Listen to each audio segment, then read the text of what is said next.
empieza el impulso eléctrico a nivel del nodo sinusal, que está en el techo de la aurícula derecha, por los haces internodales que discurren a través de toda la pared auricular, tanto izquierda como derecha, se conectan con el nodo aurículo-ventricular, y del nodo aurículo-ventricular nace el tronco del haz de His, se divide en la rama izquierda con sus dos ramas anterior y posterior, y la rama derecha termina en las fibras de Purkinje, y cuando llega hasta las fibras de Purkinje se produce el fenómeno sistólico, ¿no? Después de un fenómeno eléctrico se produce un fenómeno mecánico, en este caso la sístole. Entonces se entiende que cualquier alteración en el sistema de conducción puede conllevar a trastornos de dos tipos, ¿no? Bradiarritmias y taquiarritmias. Las bradiarritmias se definen como tales cuando la frecuencia cardíaca del paciente está por debajo de 60 latidos por minuto, que es el límite inferior, y hablamos de taquiarritmias cuando la frecuencia cardíaca se encuentra por encima de 100 latidos por minuto en estados de reposo, ¿no? Entonces, teniendo en consideración estos dos aspectos: uno, que se necesita que el sistema de conducción eléctrico esté indemne; dos, que la frecuencia cardíaca esté por encima de 60 latidos, pues estaremos frente a un paciente normal. Si hay alguna alteración en el sistema de conducción que conlleve que la frecuencia cardíaca sea por debajo de 60 latidos, eso hay que considerarlo como un problema patológico, ¿no? Que vamos a desnudar en las siguientes diapositivas. Habíamos visto que existe el nodo auriculoventricular, perdón, el nodo sinusal, que está en el techo de la aurícula derecha, ¿no? Del nodo sinusal salen ramas internodales que despolarizan tanto la aurícula izquierda como la aurícula derecha. El impulso eléctrico, o sea, la activación auricular, va a llegar hacia el nodo auriculoventricular. Del nodo auriculoventricular sale el tronco del haz de His, que divide en la rama izquierda con sus ramas anteriores y posteriores, y en la rama derecha, ¿no? Entonces, la frecuencia cardíaca normal en reposo del nodo sinusal se encuentra entre 60 a 100 latidos por minuto en reposo, ¿no? Esa es una cifra normal. El nodo auriculoventricular funciona como un filtro. La velocidad de despolarización del nodo AB es más lenta que el nodo sinusal. Por ese motivo, cuando la frecuencia del nodo sinusal es muy alta, ¿no? Y encuentra al nodo auriculoventricular en fase refractaria absoluta, pues el número de despolarizaciones eléctricas que se generan en la aurícula no van a pasar todas a través del nodo auriculoventricular, no van a producir una despolarización efectiva en los ventrículos, que al final es el que va a producir la sístole y va a producir la frecuencia cardíaca periférica, ¿no? Entonces, esta acción del nodo auriculoventricular es un nodo de filtro, ¿no? Su frecuencia, cuando el nodo auriculoventricular actúa como un foco de despolarización, su frecuencia de despolarización oscila entre 40 y 60 latidos por minuto, ¿no? Y cuando se crea un foco ectópico, puede ser en las ramas de Purkinje o en un tejido netamente de cardiomiocitos, esta velocidad de despolarización de este foco es mucho menor, es menor a 40 latidos por minuto. Entonces es importante conocer que si la despolarización se produce en el nodo sinusal en reposo, la frecuencia cardíaca es entre 60 y 100 latidos. Si el que comanda la despolarización va a ser el nodo auriculoventricular, la frecuencia es entre 40 y 60, y si el foco de despolarización se produce a nivel ventricular, la frecuencia de despolarización es menor a 40 latidos por minuto, ¿no? Para entender lo de bradiarritmias, entonces tenemos que entender que hay patologías Hay patologías que comprometen la función del nodo sinusal, ¿no? Que van a producir estos problemas de frecuencias cardíacas bajas, ¿no? Van a haber problemas en el nodo auriculoventricular que van a producir problemas en la frecuencia cardíaca. Entonces, ritmo sinusal ya habíamos definido, ¿no? Que es el ritmo cuando se produce la despolarización a nivel del nodo sinusal, y nosotros la vamos a observar en el electrocardiograma a través de la presencia de la onda P positiva en D2, D3, ABF, y que toda despolarización auricular va seguida de un QRS efectivo. Entonces, cuando vemos eso, podemos decir, este paciente se encuentra en ritmo sinusal. Cuando el foco de despolarización se produce en el nodo sinusal, tiene una peculiaridad, ¿no? Que entre despolarización y despolarización transcurre un tiempo que es el mismo, y eso le confiere regularidad, ¿no? O sea, si uno mide el espacio PP en un paciente, por ejemplo, en la tira de ritmo, que es en este caso D2, si uno mide este espacio, el espacio en intervalo PP, este espacio, va a ser el mismo en todos los ciclos de este paciente, ¿no? Y eso le confiere regularidad, y eso indica que las despolarizaciones se están produciendo en el nodo sinusal, porque mantiene la característica de regularidad, y la morfología de la onda P es la misma todo el tiempo. Entonces eso quiere decir que la despolarización se está produciendo en el nodo sinusal. Entonces, teniendo en cuenta esas características, nosotros podemos decir, no, este paciente tiene un ritmo sinusal, este paciente no tiene ningún problema en el nodo sinusal que conlleva alguna patología, ¿no? Entonces, ritmo sinusal, onda P positiva en D2, D3 y ABF, ¿no? Que le confiere regularidad al paciente. Cuando uno mide los espacios PP son los mismos, ¿no? Y eso le da una regularidad a los electrocardiogramas del paciente, que es una de las características del ritmo sinusal. En algunas circunstancias, ya comenzamos a entrar a patología, se va a producir un latido extra, ¿no? Y cuando es un latido extra, se denomina extrasístole. Como su nombre lo indica, está antes de una sístole normal en un determinado paciente. Entonces, estas extrasístoles pueden ser o supraventriculares o ventriculares. En este caso, como estamos hablando patología ya del nodo sinusal, vamos a hablar sobre las extrasístoles supraventriculares. Para hablar de alguna patología supraventricular, cuando hablamos de supraventricular nos estamos refiriendo netamente por encima del nodo auriculoventricular. Necesariamente los QRS son angostos, o sea, que miden menos de 120 milisegundos, ¿no? Es un QRS angosto. Podemos decir, este paciente, su foco de despolarización es a nivel supraventricular, ¿no? En algunas circunstancias, si el paciente tiene un bloqueo de rama, vamos a ver que el QRS es ancho, pero hay que descartar esa patología para hablar de que esa extrasístole es supraventricular, ¿no? O sea, las extrasístoles supraventriculares son de QRS angosto, y en algunas ocasiones pueden ser de QRS ancho cuando esté en presencia de un bloqueo de rama, derecho o izquierdo, ¿no? En este caso, por ejemplo, en este paciente vemos una onda P clara positiva, después viene un QRS efectivo. En el siguiente ciclo aparece otra onda P que despolariza un QRS efectivo. Observemos la primera P con la segunda, tienen la misma morfología, pero el tercer latido, observen, la onda P es completamente diferente a las dos que preceden y a las que le siguen subsecuentemente a ella.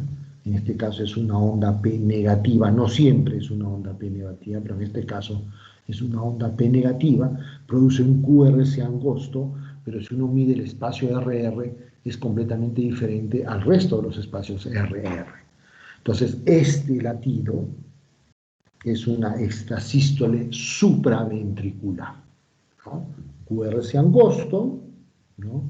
La onda P es completamente diferente al resto de las ondas P que son normales, el espacio RR es diferente, ¿no? En comparación con el resto es diferente, y el nombre de este hallazgo es la presencia de una extrasístole supraventricular. Aquí el espacio PP está marcado, ¿no? Si uno ve el espacio PP de las ondas que tienen la onda P que tienen las mismas características, mantienen esa regularidad donde está marcado, entonces esa onda P está siendo despolarizada a nivel del nodo sinusal, pero y el espacio RR que se produce es un espacio RR constante, el mismo, ¿no? Que confiere la regularidad, pero en este caso la presencia de la extrasístole hace que el espacio PP sea diferente al resto de los espacios PP y que la distancia RR también sea diferente. Entonces, este complejo es un complejo extra, es una extrasístole supraventricular, ¿no? Ahí marcamos la onda P, que es completamente diferente al resto de las ondas P, lo cual le confiere una característica típica, ¿no? A la extrasístole supraventricular. Un ratito, por favor.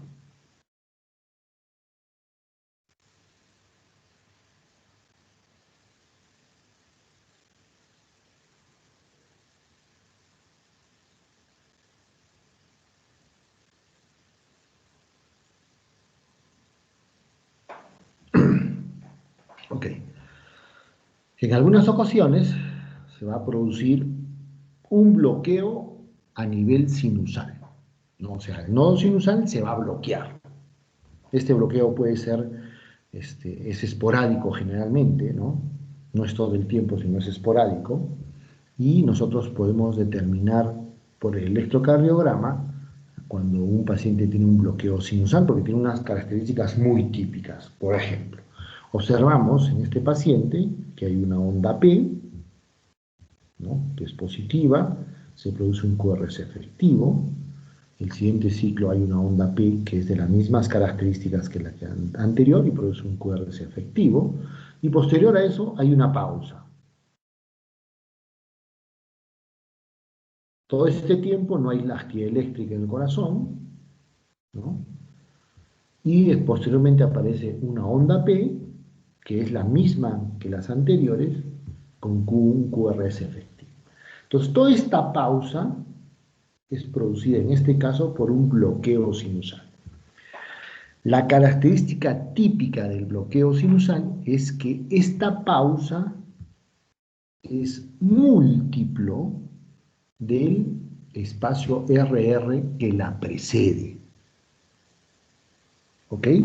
Por ejemplo, en este paciente, el espacio RR que precede a la pausa tiene 1, 2, 3, 4, 5 cuadrados medianos, ¿no? O sea, tiene un segundo, ¿no? En tiempo.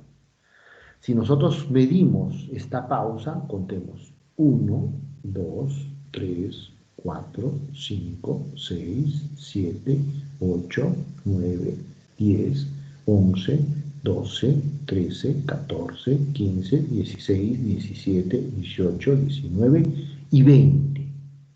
O sea, que esta pausa es 4 veces el espacio RR que la precede. O sea, que es múltiplo, ¿no?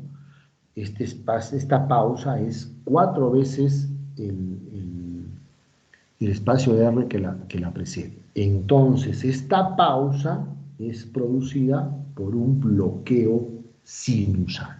Cuando se bloquea el nodo sinusal, se va a producir una pausa que es múltiplo del espacio RR que la precede.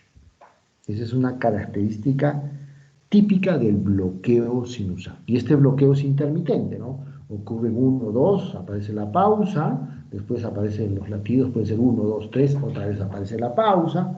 Eso le confiere que sea intermitente. La característica de esta pausa es que es una pausa que es múltiplo del espacio RR que lo precede, ¿no? Ahí encontramos el espacio RR que precede a la pausa,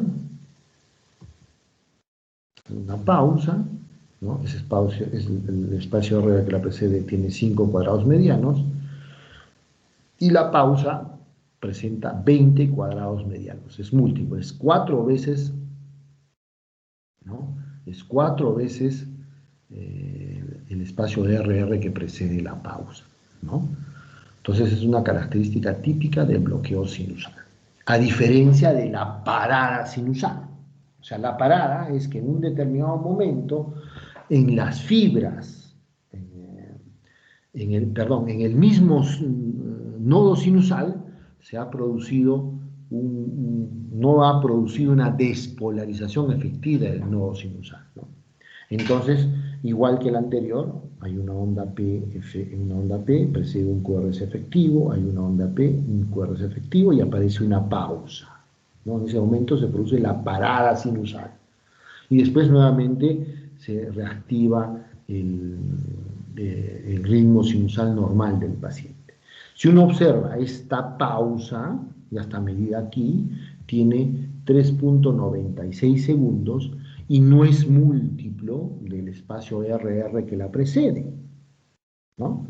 Si uno cuenta, aquí hay más o menos 2 cuadrados medianos, y aquí hay pues 1, 2, 3, 4, 5, 6, 7, 8, 9, 10, 11, 12, 13, 14, 15, 16, 17, 18, 19 cuadrados, o sea, no es múltiplo del espacio RR que la precede, entonces esta es una parada sinusal. Entonces acá ya introducimos dos términos, ¿no? Bloqueo sinusal y parada sinusal.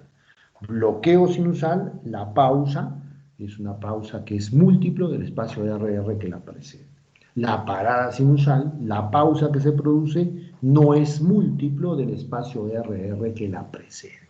Ambas son patologías del nodo sinusal. Entonces ya sabemos que es un bloqueo y una parada sinusal, ¿no? Ahí está el espacio RR que precede la pausa, ¿no? El espacio RR, acá se han contado 11 cuadrados pequeños, y en la pausa 128, entonces no es múltiplo, ¿no? Entonces podemos definir a esta pausa como una parada sinusal, ¿no? Entonces eso es importantísimo reconocer cuando es un bloqueo sinusal y cuando es una parada sinusal. En algunas circunstancias, el nodo sinusal pues no es el que comanda la despolarización del corazón. Se crea un foco ectópico cerca del nodo AB, donde se va a producir, se va a crear un foco de despolarización que va a comandar el ritmo del paciente, porque hay algún problema con el nodo sinusal que no puede lograr una despolarización normal, ¿no? Como recordarán, una de las características de la fibra miocárdica es el batmotropismo, ¿no? Que significa el automatismo, la posibilidad de excitabilidad que tiene cada fibra miocárdica, ¿no? El automatismo, o sea, de crear un foco ectópico. En este caso, por algún motivo, el nodo sinusal no está comandando la despolarización del corazón y se ha creado un foco, ¿no? Se ha creado un foco muy cercano al nodo AB, que está comandando el ritmo del paciente, ¿no? ¿Cuáles son las características? Observamos, por ejemplo, en D2 una onda P negativa, en D3 una onda P negativa y en ABF una onda P negativa. Entonces a esto denominamos un ritmo auricular, ¿no? El ritmo se está produciendo en la aurícula porque el QRS es angosto, ¿no? Y para ser más específico, se está produciendo un ritmo nodal bajo, o sea, se está produciendo el foco de despolarización muy cerca del nodo AB, pero por debajo del nodo AB, ¿no? Por eso mira la onda P negativa en D2, D3 y ABF. Entonces, este es un ritmo auricular, y si uno quiere ser más específico, este es un ritmo nodal bajo, ¿no? Este paciente no tiene un ritmo sinusal, sino que hay un foco ectópico que está reemplazando a la función del nodo sinusal por algún motivo, ¿no? Y está produciendo una despolarización efectiva, ¿no? Es patológica, pero le da una función efectiva al corazón para que pueda suplir los requerimientos energéticos del resto del organismo. Entonces, a esto se llama un ritmo nodal bajo, ¿no? La onda P negativa en ADF, en D3, en D2, ¿no? Entonces, este ritmo nodal bajo o sea, se llama ritmo auricular, se está produciendo la aurícula porque es de complejo angosto. Es un hallazgo que es poco frecuente, se encuentra en el 8% de los electrocardiogramas en reposo, generalmente en deportistas, ¿no? No implica, esto es muy claro, no implica ninguna patología, y se puede considerar hasta normal en gente joven o en deportistas. O sea, ritmo nodal en un joven, en un niño o en un deportista no es patológico, ¿no? Lo único que indica es una exacerbación del tono vagal, o sea, predomina el parasimpático en estos pacientes, ¿no? Y esto, en tal sentido, no necesita alguna intervención médica, ¿no? Sí nos debe llamar la atención cuando se encuentra un ritmo nodal bajo en un paciente mayor, ¿no? Cuando es un paciente mayor, un paciente viejo, ¿no? Que presente ritmo nodal bajo, bueno, ahí hay que buscar otras causas, ¿no? Hay que ver cómo está el potasio, probablemente sean signos incipientes de una enfermedad del nodo sinusal, ¿no? Si es sintomático, el paciente presenta síncopes, ¿no? Probablemente el paciente termine en un marcapaso, ¿no?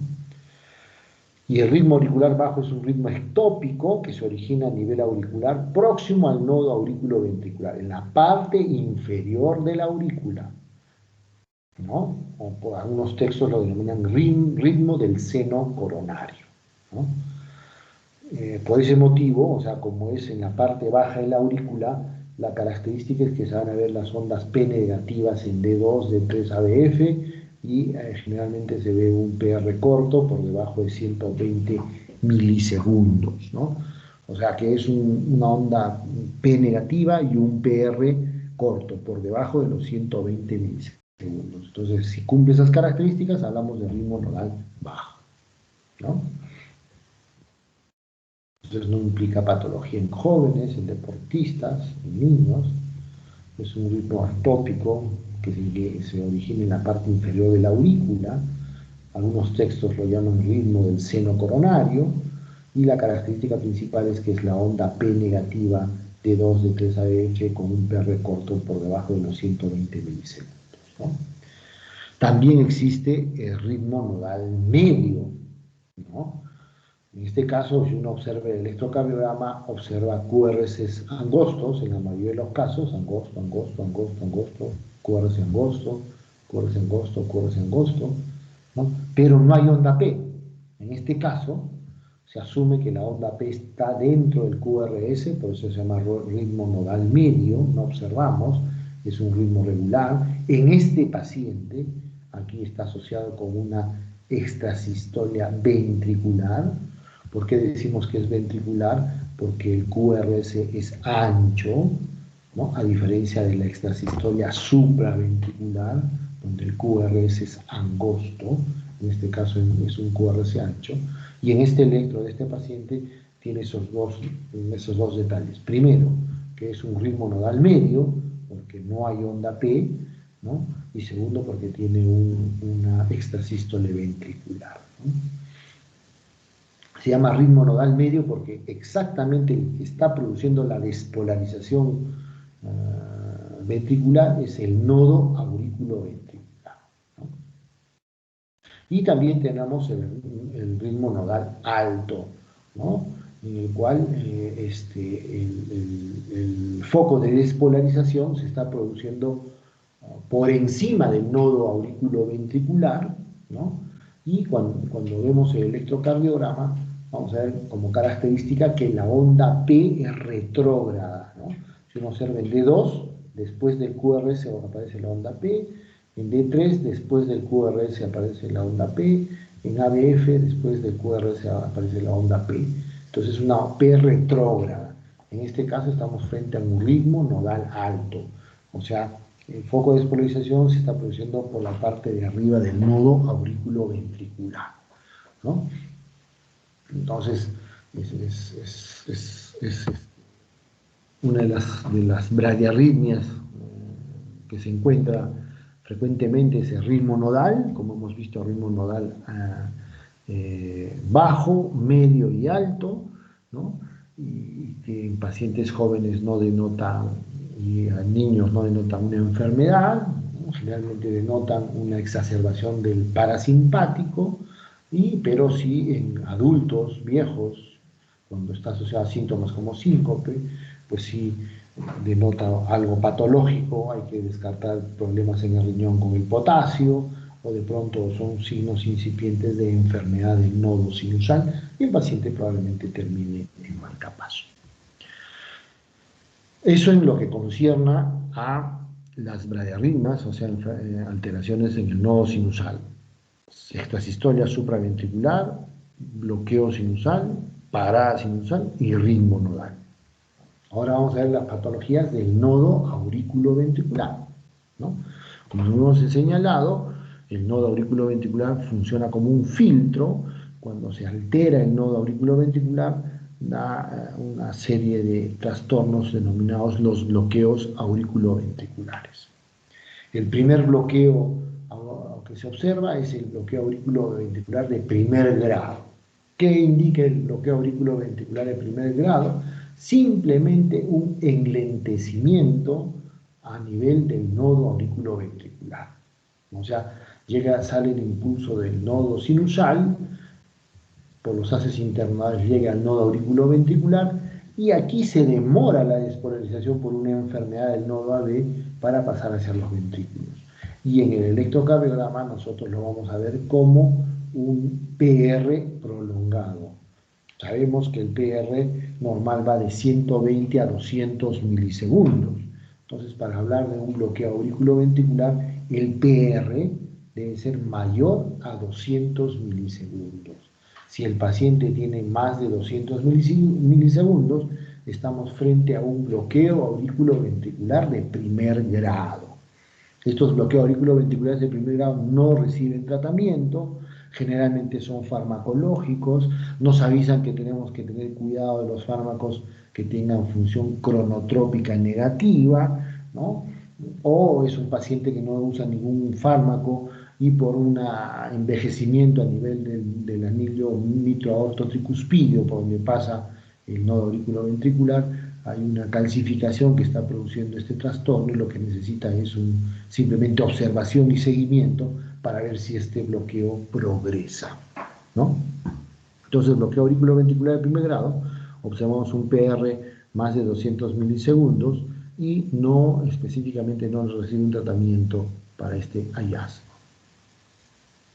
¿no? El PR, ahí está siendo medido el PR. En este caso abarca unos 320 milisegundos a 360 milisegundos, ¿no? Y es un bloqueo auriculoventricular de primer grado. En este caso, la alteración, hay un enlentecimiento del nodo auriculoventricular que produce un PR prolongado. Cuando este bloqueo aumenta de intensidad, pasamos al bloqueo auriculoventricular de segundo grado. Aquí en el bloqueo de segundo grado tenemos una subdivisión, ¿no?, que se llama el bloqueo de segundo grado MOBITZ 1, ¿no?, que tiene una peculiaridad muy importante, muy sui generis, ¿no? Si uno ve en el electrocardiograma, va a observar que el espacio PR paulatinamente en el mismo paciente y en la misma derivada va aumentando paulatinamente hasta que en un determinado momento la onda P se bloquea. Se bloquea porque no se produce una despolarización efectiva después de la onda P. Entonces, cuando observamos que este PR paulatinamente se incrementa hasta que se produce un bloqueo, un bloqueo a nivel del nodo auriculoventricular, decimos que es un paciente que tiene un bloqueo de segundo grado tipo MOVITS 1, ¿no? De la misma forma, los bloqueos de segundo grado MOVITS 1 no se tratan, solo se observan, ¿no? Probablemente este paciente hay que hacer un seguimiento, porque es un signo incipiente de enfermedad del nodo AB, pero en tal este hallazgo no produce sintomatología, por lo cual no requiere tratamiento, ¿no? Entonces es importante observar que cuando se produce el bloqueo del nodo auriculoventricular, no se produce una despolarización a nivel ventricular, por eso hay ausencia del QRS. Si hay despolarización del nodo sinusal, por eso hay una onda P, y esa onda P llega hasta el nodo AB y ahí no pasa el impulso eléctrico, por eso no hay QRS, ¿no? Entonces este tipo de bloqueo sui generis, donde el PR paulatinamente se va alargando hasta que la onda P se bloquea, se llama MOVITS, bloqueo de segundo grado, MOVITS 1. ¿No? Ahí está el bloqueo. En otras circunstancias existe el bloqueo auriculoventricular de segundo grado MOVITS 2. ¿En qué consiste este bloqueo de segundo grado? Donde el espacio PR, en una misma derivada en un paciente, es constante, pero en determinadas circunstancias hay una onda P que se bloquea súbitamente, ¿no? Esta onda P se bloquea súbitamente, pero el espacio PR de los complejos QRS que la preceden o que siguen a esta onda P bloqueada, ese PR es constante, o sea, no sufre variabilidad. Entonces, en ese sentido, el bloqueo AB de segundo grado MOVITS 2, cuando hay una onda P bloqueada y el espacio PR que la precede es constante, no sufre un alargamiento, nada, es el mismo, ¿no? Y eso le confiere esa regularidad.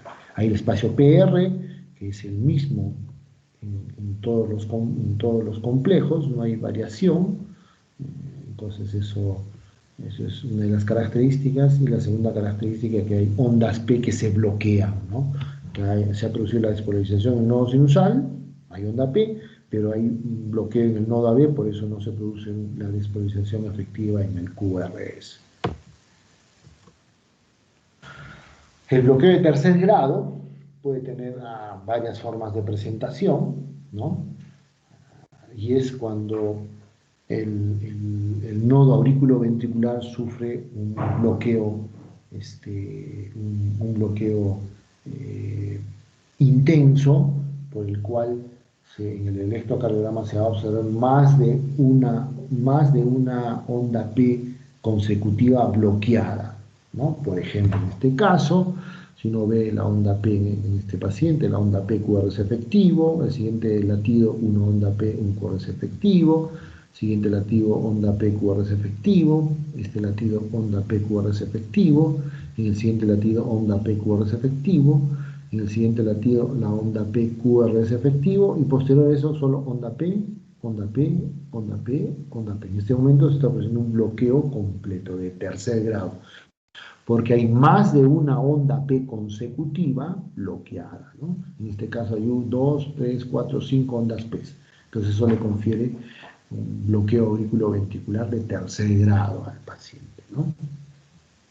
En otras circunstancias puede haber una disociación, ¿no? O sea, la onda P va por su lado, o sea, no produce en ningún momento una despolarización efectiva, porque en este caso esta onda P está bloqueada, esta onda P parece que conduce, acá hay un PR determinado, pero en el siguiente latido esa misma onda P tiene un PR más prolongado y en el siguiente tiene una onda P más prolongada. Entonces, en este caso, esto de aquí es una disociación auriculoventricular, que es otra forma de tercer grado, ¿no?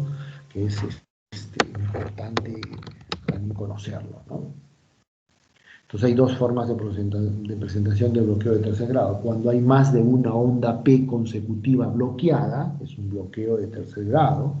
Si después de 2 P o 3 P recupera el ritmo sinusal, entonces es un bloqueo de tercer grado intermitente en este caso, ¿no? Y la otra forma del bloqueo de tercer grado es la disociación auriculoventricular.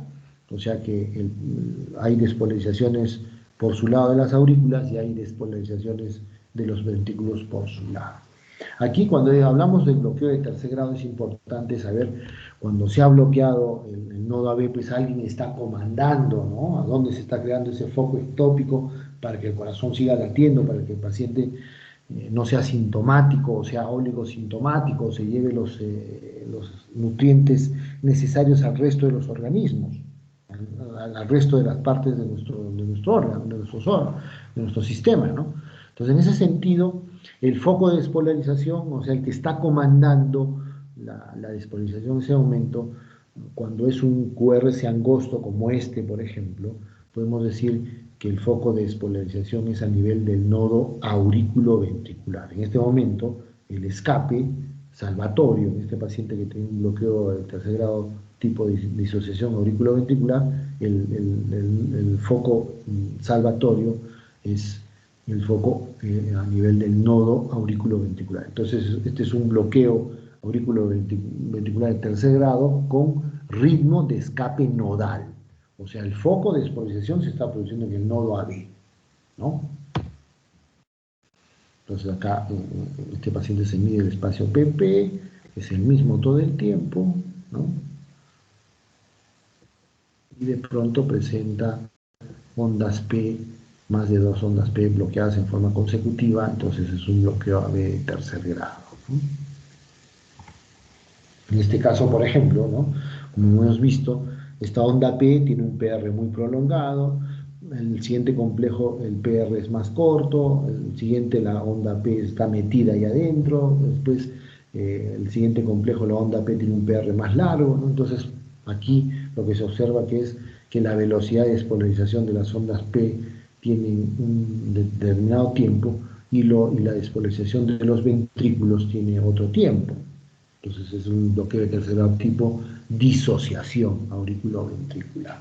Al ser un QRS angosto, el foco de despolarización es en el nodo AB, ¿no? Ahí está siendo comandado. Cerca del nodo AB hay un tejido que ha tomado la batuta de la despolarización, por eso el QRS es angosto.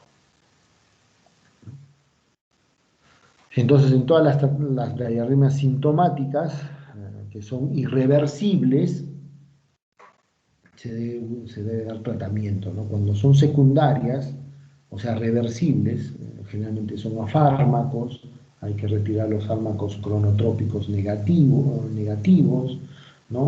Alteraciones a nivel del potasio pueden hacer que el paciente tenga estas bradiarritmias, entonces en ese caso el tratamiento sencillo es corregir ese fenómeno, ¿no? Por ejemplo, en los fármacos más comunes tenemos, por ejemplo, los beta bloqueadores, los calcio antagonistas, los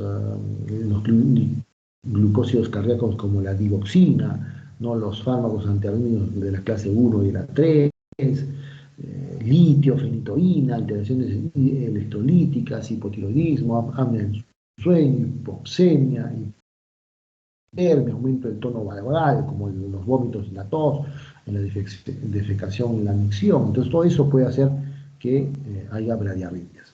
Cuando son de causas intrínsecas generalmente son irreversibles, y cuando las causas son irreversibles, como en la fibrosis degenerativa idiopática, en la isquemia, en enfermedades infecciosas como enfermedad de Chagas, endocarditis o difteria, en trastornos infiltrativos, enfermedades del colágeno, esas son causas intrínsecas irreversibles. En ese caso, el tratamiento es al paciente colocarle un marcapaso, ¿no? En algunas ocasiones, estas bradiarritmias sintomáticas se deben a una alteración en el anillo mitro-ortotricuspidio, donde están ancladas las válvulas, están ancladas dentro de un tejido que está preferentemente formado de colágeno.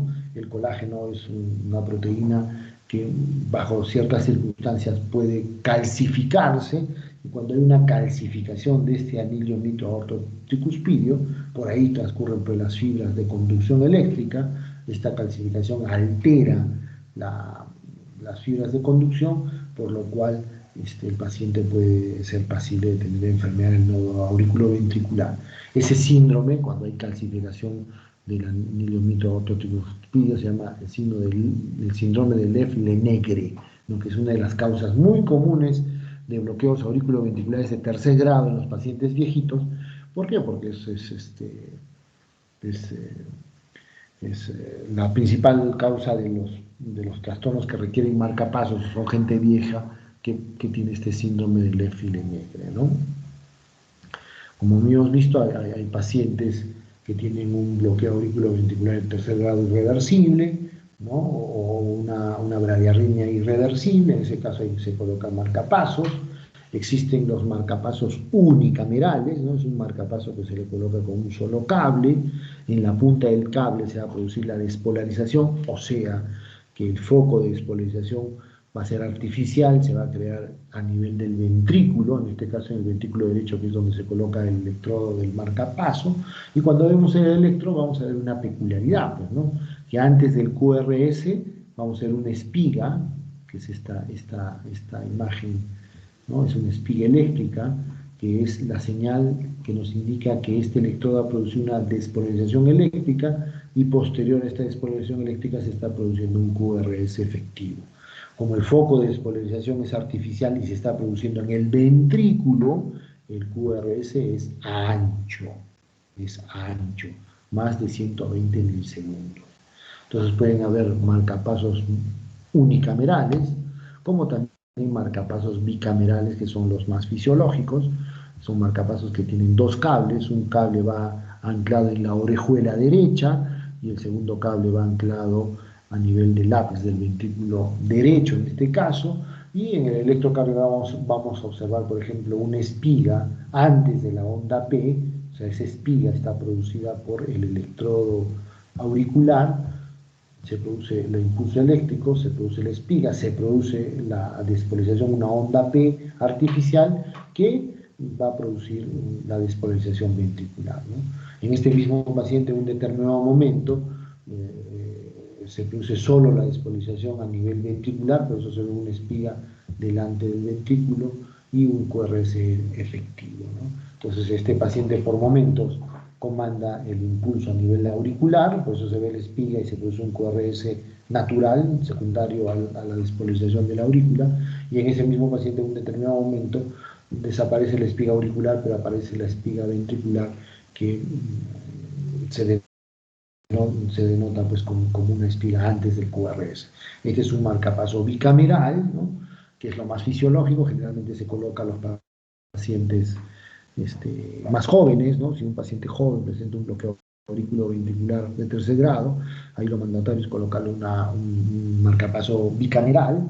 En un paciente anciano, probablemente muy anciano, las guías indican la implantación de un marcapaso bicameral, pero por costes, lo que se hace aquí es colocarle un marcapaso unicameral, porque el paciente pues está muy mayor, su expectativa de vida no es tan amplia, y con un marcapaso unicameral es suficiente, ¿no?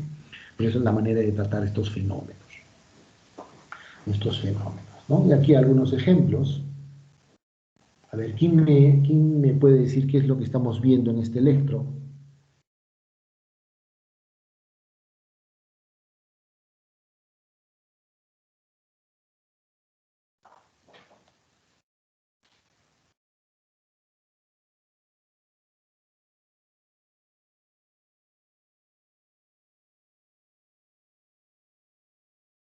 No hay nadie que lo esté viendo, chicos.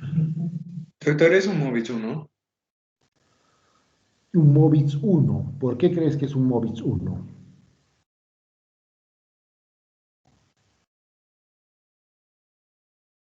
En primer Porque lugar, todavía vemos ondas P, pero están muy separadas.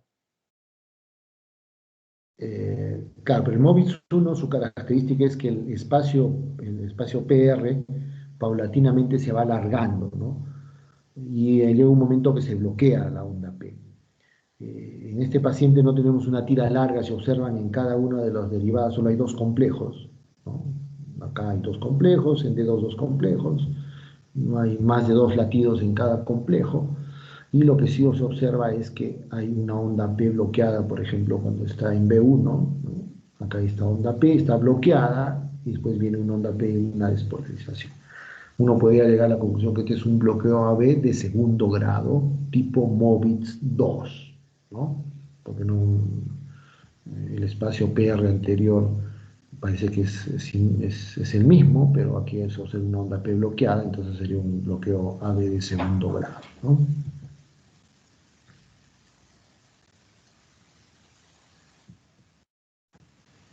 ¿Qué les parece este electro?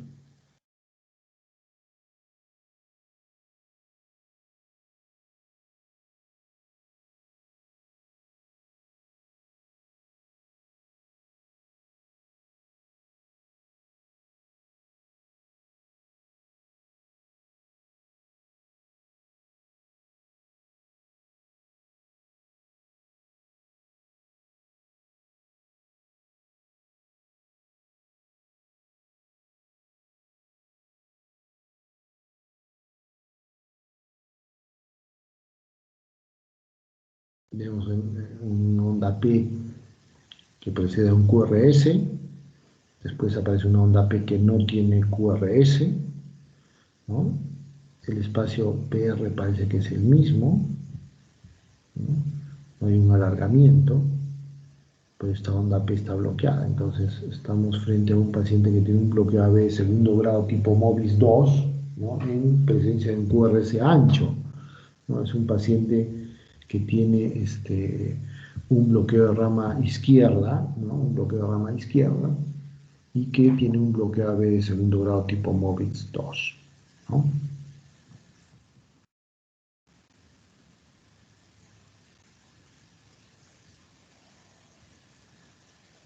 Este paciente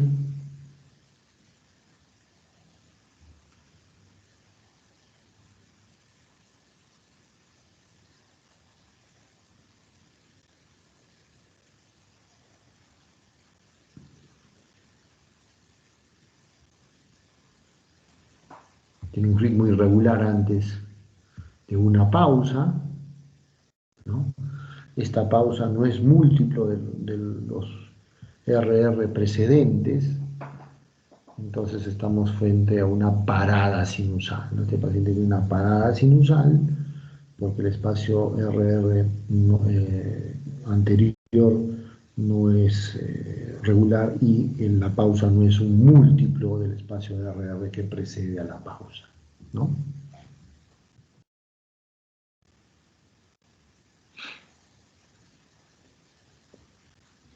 En este paciente,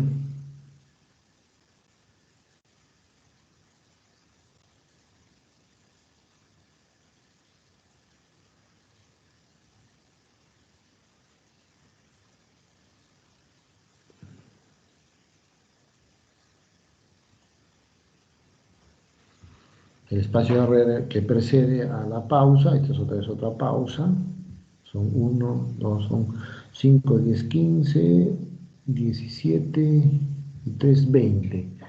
20 cuadraditos pequeños. Acá tienes 5, 10, 15, 20, 25, 30, 35, 40, 45, 50, 55, 60, 65, 70, 75, 80, 85, 87, 3, 90. 90 es múltiplo de 20, no es múltiplo de 20, ¿no? Entonces, este también es una parada sinusal, ¿no? La pausa que se observa no es múltiplo del espacio RR que la precede. ¿Tienen alguna pregunta, chicos?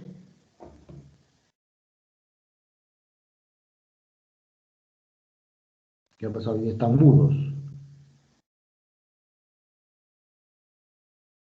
No, doctor, no hay ninguna pregunta. Muy bien. Entonces, si no hay preguntas, pues hasta aquí llegamos. ¿Cuándo es su próximo examen? Todavía no hay fechas Creo, exactas, doctor, creo que es en Más 2 semanas menos, todavía, ¿cuándo o en sería? una. pero es en 2 semanas. O sea, 2 semanas fuera de la de hoy, de esta que se está acabando. O sea, digamos, el 12 de junio, una cosa así. Ujú. Sí, algo O así sea, tenemos aproximadamente, doctor. una clase más, ¿no? 2 clases más todavía tenemos. Dos más todavía. Ok. O sea, para el 18 de junio, para el Día del Padre, de repente están dando examen. Sí, lo más probable es que sí. Sí, doctor. Listo. Que todavía hay tiempo entonces. Muy bien. Entonces, si no hay preguntas, pues nos vemos el próximo viernes igual a las 8. Si no, no tengo ningún inconveniente con el horario, es a las 8. Y si no, ya les aviso por WhatsApp al delegado para que veamos la hora más conveniente para hacer la clase. ¿Ya? Sí, doctor, no se preocupe. Muchas gracias. Listo. Nos vemos entonces, ¿ya? Adiós.